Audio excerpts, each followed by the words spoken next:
My narcissistic mom wore a white dress to an Indian wedding, thinking she'd upstage my beautiful bride. But she looked ugly and was embarrassed the entire time. I don't have a good relationship with my mother because she was the type to demand gifts on my birthday because I wouldn't be here without her. For 18 years, I never got to open presents myself. Every event, from my games to graduation, was always about her. I always felt like my life and achievements were just an extension of her accomplishments.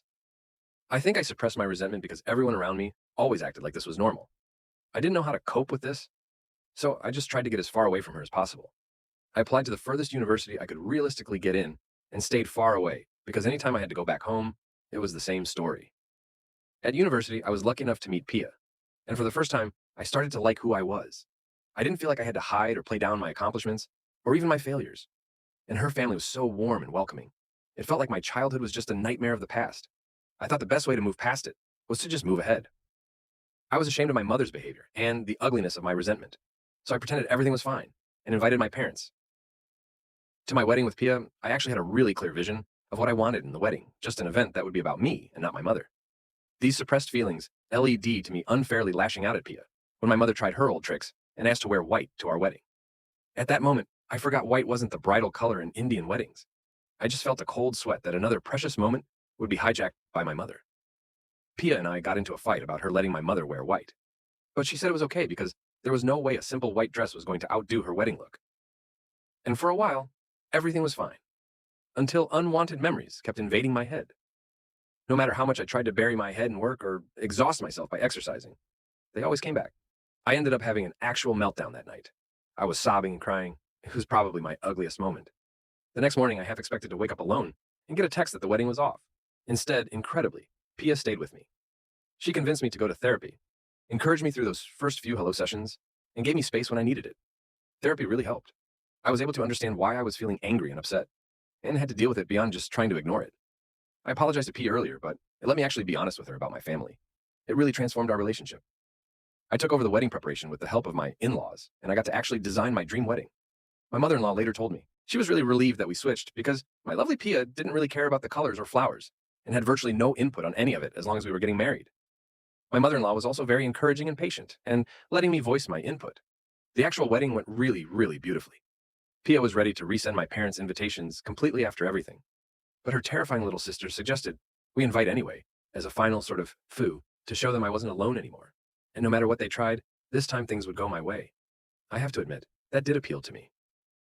So we decided to invite them for the third day of the ceremony, and it worked even better than I imagined. First, it helped that my mother had no real idea what an Indian wedding is like.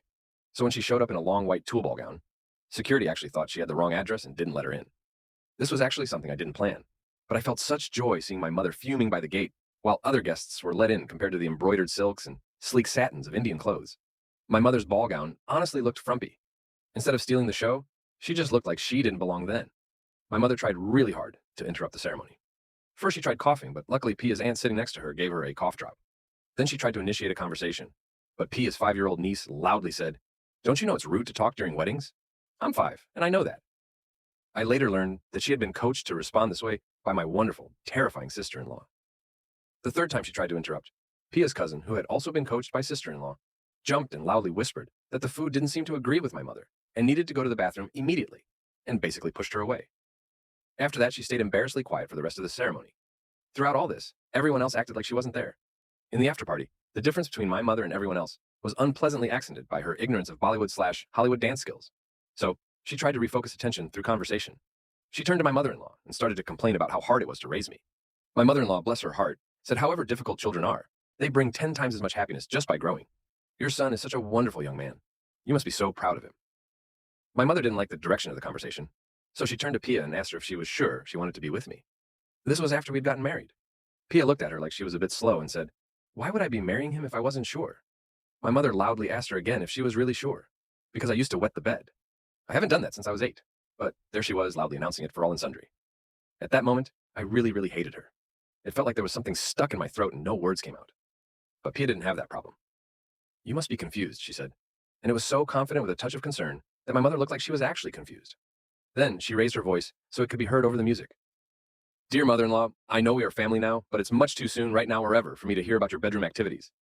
Then she dragged me away to the dance floor while people started to stare at my mother stupidly. The first thing I said in our first dance as a married couple was that my mother was right, but because I am the luckiest man alive. Pia just squeezed my hand and told me it happens when children are put under stress, and it wasn't my fault. That was pretty much the end of the problem. And I enjoyed the rest of my wedding, dancing, eating food, and talking with Pia. And now, my wonderful family. By the end of the day, my mother looked incredibly constipated, but she hadn't managed to ruin anything. I felt so relieved when I said goodbye, like a weight had just slipped off my feet, and my knees felt weak. It was the first time in my life that she hadn't taken over something that was supposed to be about me. After that day, I haven't had any sudden invasive memories of the past. I feel so incredibly lucky to have married this girl,